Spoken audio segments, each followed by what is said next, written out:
आपका ये प्रश्न है कि जो मैं स्पष्ट कर रहा हूँ उसको ध्यान दीजिएगा। आपका यही प्रश्न है कि पहले के जो संबंध हुआ करते थे वो टिकते थे और अब नहीं टिक रहे हैं। इसका क्या कारण है? दूसरा, आपका एक प्रश्न यह है कि जब पति पत्नी एक दूसरे से छूट रहे हैं या मिल रहे हैं तो ये क्या उतने ही दिन के लिए उनका कर्म था उनके साथ में? यही ना? ठीक है। तो देखिए, सबसे पहले ये जानना ज़रूरी है कि पहला आपका प्रश्न यह है कि आज कल के जो रिश्ते हैं वो टूट क्यों रहे हैं? इसका कारण क्या है? टूटने का सबसे प्रमुख कारण क्या है? तो जितने संबंध आज जुड़ रहे हैं वह केवल शारीरिक धरातल पे टिका हुआ है। उसका कोई मानसिक या आध्यात्मिक या कोई धार्मिक पहलू नहीं है। हर कोई अपनी सुविधा अनुसार हर कोई अपनी सुविधा अनुसार जीना चाहता है। कोई किसी के दबाव में नहीं जीना चाहता है, कोई किसी के अंडर में नहीं जीना चाहता है। हर व्यक्ति स्वतंत्र जीना चाहता है। तो ये स्वतंत्रता आई कहाँ? स्वतंत्रता का विचार कहाँ से आया? और क्या वह स्वतंत्र होकर के स्वतंत्र हैं क्या? अगर मान लीजिए कि जो लड़की है या लड़का है, जिस बंधन में बंध रहे हैं, उस बंधन में बंधने के बाद कुछ दिन रह रहे हैं, फिर बंधन से छूट जा रहे हैं, तो क्या वो बंधन से छूटने के बाद उनका वास्तविक छूटापन हो पा रहा है? नहीं हो रहा है। सबसे बड़ी सबसे बड़ी बात यह है कि इसके कारणों के पीछे जानना पड़ेगा कि आखिर ये जो शादियां हो रही हैं और ये शादियां टूट क्यों रही हैं? सबसे पहले तो हमें ये जानना पड़ेगा ना। तो जो शादियां हो रही हैं वो शादियों के टूटने के कुछ बहुत से कारण हैं। वह कारण यह है कि इच्छाओं की अधिकता है। दोनों तरफ है, इच्छाओं की अधिकता है। हर कोई जो है अपने लिए अधिक से अधिक इच्छा एक दूसरे के प्रति रख रहा है। कामना जिसको कहते हैं। हाँ, इच्छा या कामना, अपेक्षा कह लीजिए, कामना कह लीजिए कि ये हमारे प्रति कुछ करेगा। ठीक है। कामना इतनी ज्यादा है एक दूसरे के प्रति कि हर कोई जो है इतना आशा में अपने आप को न्यौछावर कर देता है। दोनों, चाहे पति हो चाहे पत्नी हो। और दूसरा क्या हो रहा है कि दूसरा कारण, एक तो एक पहला कारण बताया, दूसरा कारण है कि जो आज का एक दूसरे के साथ संपर्क हो रहा है, विवाह हो रहा है, शादी हो रहा है, तो वह केवल शारीरिक धरातल तक है बस। तीसरा कारण है ग्लोबलाइजेशन, वैश्वीकरण। ठीक है। तीसरा सबसे बड़ा कारण है वैश्वीकरण। वैश्वीकरण में जो पूरे विश्व में हो रहा है वह भारत में भी हो रहा है। जो मुंबई में हो रहा है वह भारत के अन्य राज्यों में भी हो रहा है। जो दिल्ली में हो रहा है, दिल्ली भारत की राजधानी है, तो वह हर राज्य में हो रहा है। तो तीन कारण मैंने बताया आपको। ठीक है। पहला कारण क्या रहा? इच्छाएं बहुत ज्यादा हैं एक दूसरे के प्रति। और दूसरा कारण क्या रहा? दूसरा कारण क्या था? ग्लोबलाइजेशन। हाँ, संबंध जो है केवल शारीरिक धरातल पे है। तो अभी हम बात करेंगे कि जो कामना, पहला हम विषय लेंगे कामना या इच्छा कह लीजिए या अपेक्षा कह लीजिए। एक दूसरे के प्रति इतनी अपेक्षाएं होती हैं कि जब या तो लव मैरिज होता है या अरेंज मैरिज होता है, ठीक है, तो स्त्री की भी बहुत बड़ी कामना होती है और पुरुष की भी बहुत सी कामनाएं होती हैं स्त्री को लेकर के, और पुरुष को भी लेकर के कामनाएं होती हैं। और उसके साथ साथ माता पिता के और परिवार के जो अन्य सदस्य हैं उनकी भी बहुत बड़ी बड़ी कामनाएं होती हैं कि नहीं होती हैं? माता पिता की भी कामना होती है, जो परिवार में अन्य सदस्य हैं, भाई है, बंधु है, बहन है ना, सबकी कामनाएं होती है ना कि हमारे बहन की या भाई की शादी हो रही है, कामनाएं होती हैं। तो उसमें क्या हो रहा है कि एक तो चलो परिवार की कामनाओं को तो छोड़ दो, परिवार वाले तो एडजस्ट कर लेते हैं अगर उनकी कामनाओं को नहीं पूरा करता है लड़का लड़की तो, ठीक है, माता पिता एडजस्टमेंट कर लेते हैं, परिवार के लोग एडजस्टमेंट कर लेते हैं, नहीं चलो नहीं हमारे प्रति कुछ कर रहा है, तो भगवान उनको इतनी समझ दे रखा है कि वो लोग ज़्यादा अपेक्षा नहीं करते। परंतु सबसे बड़ी बात तो यह है कि जो बंधन में बंधे हैं दोनों एक दूसरे के, उनकी ही कामनाएं एक दूसरे से नहीं पूरी हो पाती हैं। अब कामनाएं में बहुत सी कामनाएं हैं, शारीरिक कामनाएं हैं, मानसिक कामनाएं हैं, आर्थिक कामनाएं हैं, है ना, सामाजिक कामनाएं हैं। तो जितने क्षेत्र हैं उतने तरह की कामनाएं हैं, और उन इच्छाओं की पूर्ति न होने के कारण व्यक्ति, जब उन इच्छाओं की पूर्ति नहीं हो पाती है तो एक दूसरे के प्रति वह हीन भावना से देखने लगता है या देखने लगती है। यहाँ पे दोनों की बात आ जाती है, ठीक है, यहाँ पे दोनों की बात आ जाती है। तो दोनों क्या करते हैं कि एक दूसरे की इच्छा की पूर्ति के लिए एक दूसरे पे डिपेंड रहते हैं कि वो मेरी इच्छा को पूरा करेगा या मैं उसकी इच्छा को पूरा करूंगा। अब यहाँ पे क्या होता है कि जैसे ही इच्छाओं की पूर्ति नहीं हो पाती है वहीं से टकराव प्रारंभ हो जाता है, और जब टकराव प्रारंभ होता है तो वाणी जो होती है बड़ी तीखी व्यंग मारती है, ठीक है, और जब तीखी व्यंग मारती है तो एक दूसरे के प्रति क्या होता है, एक दूसरे के प्रति क्रुद्धता आती है, एक दूसरे के प्रति कुछ अपशब्द कहने की, कुछ बुरा भला कहने की एक भावना जागृत होती है। हाँ, उसके पीछे कामना बहुत बड़ी होती है, धन की कामना होती है, शारीरिक कामनाएं होती हैं, मानसिक कामनाएं होती हैं, समाज में जो हो रहा है, समाज की सामाजिकता निभाने के कारण अगर निभा नहीं पा रहे, बच्चा नहीं हुआ है, कपड़े नहीं हैं, गहने नहीं हैं, ठीक है, इसमें बहुत सी चीज़ें हैं, कपड़े नहीं हैं, गहने नहीं हैं, रुपए नहीं हैं, पैसे नहीं हैं, तो ये तमाम तरह की जो इच्छाएं हैं उन इच्छाओं को जब एक दूसरा या एक दूसरे की आपस में जब पति पत्नी पूर्ति नहीं कर पाता है तो वहां पे द्वंद्व खड़े होते हैं। क्यों? क्योंकि समाज में इस तरह का प्रचलन चल रहा है, ठीक है, तो एक व्यक्ति क्या होता है कि उसको उतने स्तर का उसको ज्ञान तो है नहीं, ठीक है, और जो ज्ञान है वो बहुत निम्न स्तर का ज्ञान है। सबसे बड़ी बात है कि ये जो हमारे पास और आप लोगों के पास जो ज्ञान है वह केवल एक कहीं पे व्यवसायी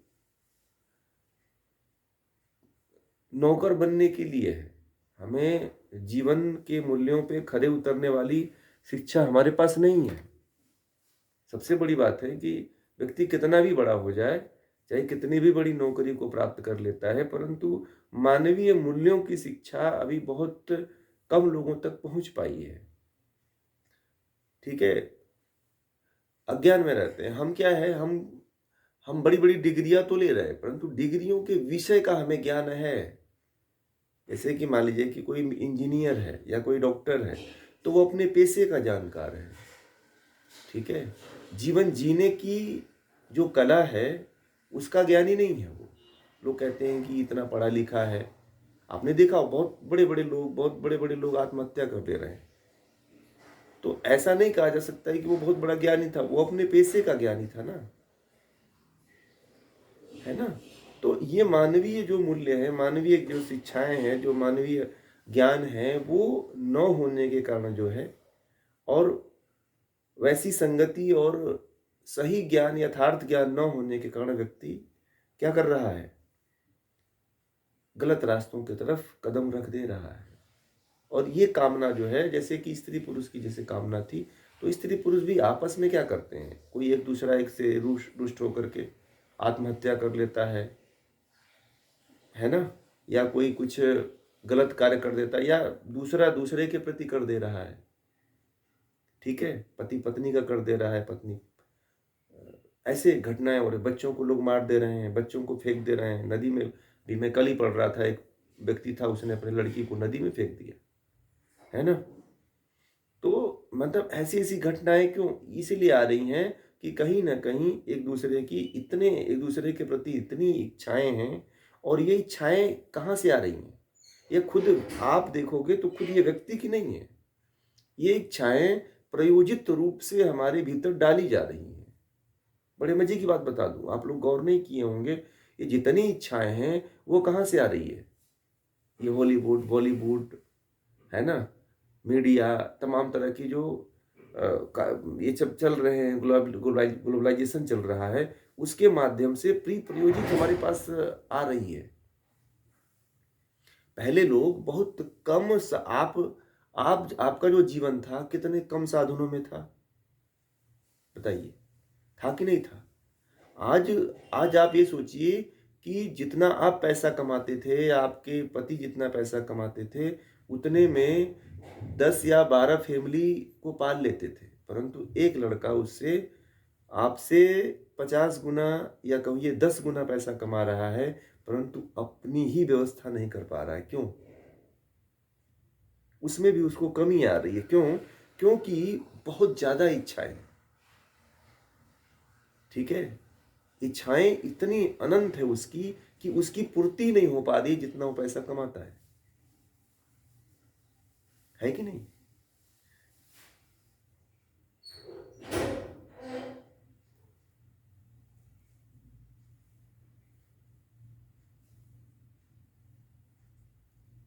जी। और दूसरा कारण सबसे बड़ा बताया था शारीरिक, हाँ,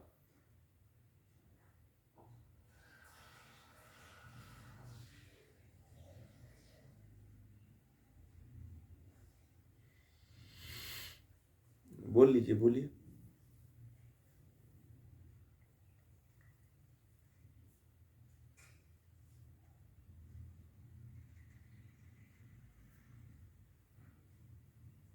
ऐसा कुछ नहीं, नहीं नहीं, कुछ नहीं, ऐसा ऐसी कोई व्यवस्था नहीं है, नहीं नहीं। देखिए, ये जो यहाँ पे क्या है कि ऐसा कुछ नहीं है, जो आप कर्म कर रहे हो, जो भी यहाँ पे कर्म कर रहा है, ऐसा नहीं है। कर्म करने की स्वतंत्रता परमात्मा ने, ईश्वर ने दे रखी है, परंतु कर्म फल की जो व्यवस्था है वह उसके हाथ में है। कर्म फल वो देता है, आपको यहाँ पे स्वतंत्र छोड़ देता है, कर्म करो, परंतु फल जो प्राप्त करने की इच्छा है, वह फल जो देता है वह केवल ईश्वर देगा, उसमें आपका कोई 1% भी आपका कुछ नहीं होने वाला है, ठीक है। तो ये आप निर्धारित नहीं कह सकते हो कि जो वो कर्म कर रहा है तो फिर उसको अगले जन्म में कुछ ऐसा शिफ्ट होगा, कुछ ऐसा नहीं होने वाला है, क्योंकि आपके हजारों करोड़ों जन्म हो चुके हैं, ठीक है। ये तो परमात्मा आपको मौका दिया है मनुष्य जन्म पाने का, और इस जन्म को पा करके आपको, आपका उद्देश्य कुछ अलग है। अब हमारा उद्देश्य तो हमें कोई बताता ही नहीं है, और जो बताता है हम उनके पास जाते नहीं हैं। हमारा उद्देश्य है, शादी का मतलब क्या है, सबसे बड़ी बात है, मैं कितनी बार बोला हूँ कि विवाह का मतलब क्या होता है। अभी आप लोगों से पूछा जाए तो इसमें से बहुत से लोग नहीं बता पाएंगे कि विवाह का तात्पर्य क्या है, विवाह क्यों किया जाता है ना, विवाह का तात्पर्य क्या होता है। अभी जो शादी करके आए हैं, जो शादी कर चुके हैं, या शादी बिता अपने जीवन को बिता चुके हैं, उनको भी नहीं पता है कि शादी क्यों की जाती है। ये जो सामाजिक व्यवस्था, ये जो हमारी बात को पूरा कर लेने दीजिए, जो शादी की जो व्यवस्था है, जो शादी की व्यवस्था क्यों ऋषियों ने बनाई, माइक बंद कर लीजिए आप। जो शादी की जो व्यवस्था है वह ऋषियों ने क्यों बनाई? यह एक सामाजिक व्यवस्था है।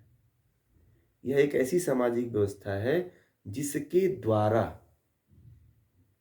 यहाँ पे दो जेंडर हैं, मेल और फीमेल। आत्मा एक है, ठीक है? आत्मा का कोई लिंग नहीं, आत्मा अलिंग है, ठीक? अब यहाँ पे ध्यान दीजिए कि इसलिए दो आत्माओं का यहाँ पे परस्पर मेल सामाजिकता से, सामाजिक रूप से किया जाता है कि वह दोनों आत्माएं एक दूसरे का सहयोग करें। किस लिए? मुक्ति के लिए, परमात्मा की प्राप्ति के लिए, ईश्वर को प्राप्त करने के लिए, स्वयं को जानने के लिए, प्रकृति को जानने के लिए, ईश्वर को जानने के लिए शादी होती है। परंतु हमने केवल एक बिंदु पे अपने आप को फोकस कर लिया। किस पे?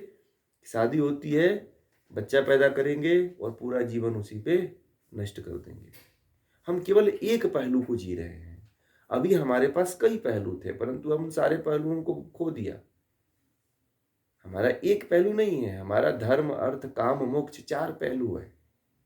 हम एक ही पायदान पे चले जा रहे हैं, बस काम पे, काम और अर्थ पे। दो पैर पे चल रहे हैं, 2 पैर तो हम यूज ही नहीं करते, ठीक है?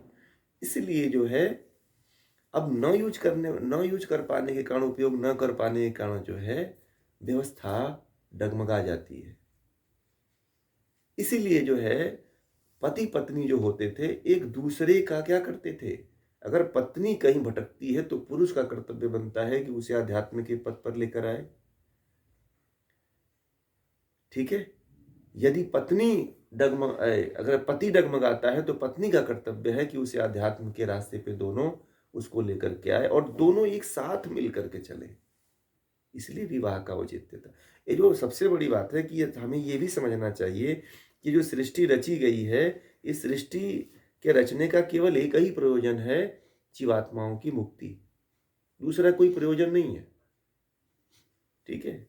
यहाँ पे कितनी सत्ताएं आई, कितनी संस्कृतियां आई, सारी की सारी विलुप्त हो गई। कोई अमर होकर के नहीं गई यहाँ से। परंतु लोगों को ये लगता है कि ये बताइए 50 साल की उम्र में आप ऐसी व्यवस्था करते हो कि लगता है कि आपको युगों युगों तक जीना है। करते हो कि नहीं करते हो? सभी तरह की व्यवस्था आप कर लेते हो कि हमें तो बहुत युगों तक जीना है, परंतु परमात्मा एक ऐसा तीर मारता है कि सारा धारा का धारा रह जाता है आपकी सारी व्यवस्था। आप रुपए पैसे इकट्ठा करके, धन दौलत इकट्ठा करके इतना साम्राज्य खड़ा करते हो और उस साम्राज्य को एक तीर से परमात्मा भेद देता है, सब खत्म हो जाता है आपकी कहानी। तो जीवन को ऐसे जिए कि कल जाना है, जीवन को ऐसे मत जिए कि अभी तो हमें और जीना है। मैं एक बात कहता हूँ, बार बार कहता हूँ कि जीवन को ऐसे जी लीजिए कि यदि कल मृत्यु हो जाए तो मरने का कोई क्या ना हो, पश्चाताप न हो। पश्चाताप न हो कि मैं मरने जा रहा हूं, भय न हो। कुछ इतना कर जाइए कि यदि मृत्यु आए तो उसे स्वीकार कर सकें, ठीक है? मृत्यु का भय नहीं होना चाहिए। मृत्यु यदि आती है तो उसे हम स्वीकार कर सकें, ऐसा कर्म करना चाहिए।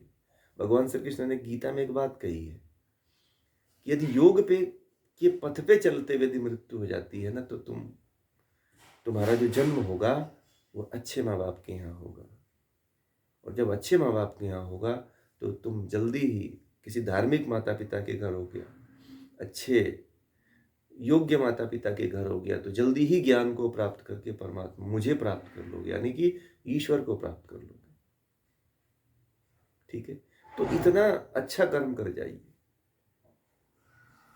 और सबसे बड़ी बात है कि कहते हैं, शास्त्रों में ऐसा कहा जाता है कि यदि व्यक्ति 50% अच्छा कर्म करता है, 50% बुरा कर्म उससे हो जाता है, तो मनुष्य जन्म मिलने की संभावना है। तो इतना तो अच्छा कर्म कर ही लेना चाहिए कि कम से कम मनुष्य जन्म मिल जाए। परंतु इतने में कम नहीं कुछ चलने वाला है। यदि मनुष्य जन्म भी पा गए तो पता नहीं कहाँ, अगर मान लीजिए कि अशिक्षा में रह करके जीना पड़ गया, तब तो फिर परमात्मा को प्राप्ति नहीं कर पाओगे। मनुष्य जन्म लेकर के भी यदि आप मंद बुद्धि हो गए, पागल हो गए, तब तो जीवन ही बेकार हो गया। इसीलिए अपने जीवन में इतना अच्छा कर्म कर जाइए कि अगला जन्म आपका बहुत ही अच्छा हो जाए।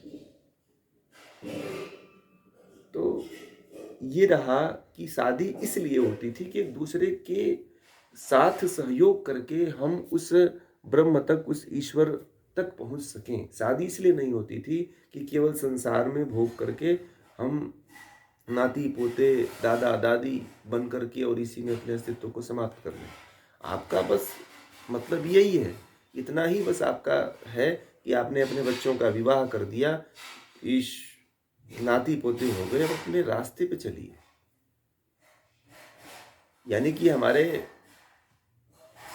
शास्त्रों में ऋषियों ने 4 व्यवस्थाएं बताई, ये 4 व्यवस्थाओं पे चलो, ठीक है। 4 आश्रम है ना, ब्रह्मचर्य, गृहस्थ, वानप्रस्थ, संन्यास, ये बहुत जरूरी है आज के समय में। तो अब वानप्रस्थ यही है कि आप आध्यात्म की तरफ आ रहे हो, वानप्रस्थ यही है कि परमात्मा की प्राप्ति के लिए आप प्रयास कर रहे हो, यही वानप्रस्थ है। कहीं जंगल में जाने की जरूरत नहीं, जंगल रहे ही नहीं, ठीक है। कहीं घर छोड़ने की जरूरत नहीं है, आप ज्ञान को अर्जित करिए और मोक्ष के शास्त्रों को जान करके परमात्मा की तरफ बढ़ने का प्रयास करिए। हमारे साथ आइए, आप लोग जुड़िए, आप लोग हमारे साथ। सभी ग्रंथों का एक स्वाध्याय चल रहा है, वो भी मोक्ष शास्त्रों का स्वाध्याय चल रहा है। दर्शन, उपनिषद, गीता, हठ योग के सभी शास्त्र चल रहे हैं, ध्यान चलता है। तो जब इनके साथ आप लोग जुड़ेंगे तो निश्चित रूप से आप अपने सही रास्ते पे चलेंगे। तो देखिए, तो विवाह का मतलब, हम अपनी बात मुख्य विषय पे आते हैं।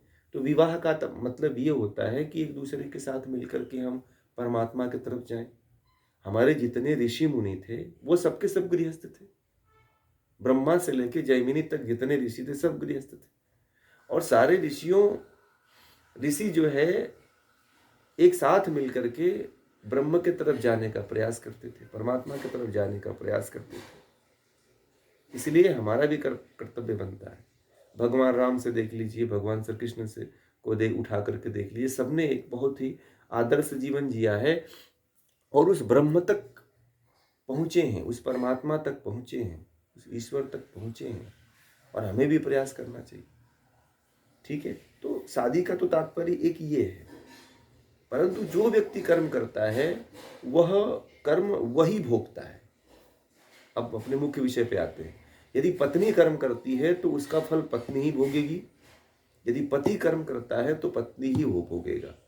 हर जीवात्मा का फल जो है, जो जीवात्मा जैसी कर्म करती है उसको ही फल भोगना पड़ता है, न कि पति कर्म करे तो पत्नी को और पत्नी कर्म करे तो पति को। ऐसा नहीं होता है, ये दुनिया का सबसे बड़ा भ्रम है, ठीक है।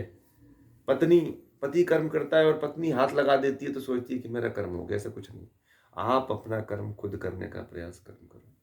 ये मत सोचो कि पति मुक्त हो गया तो आप मुक्त हो जाओगे, ये दुनिया का सबसे बड़ा भ्रम है।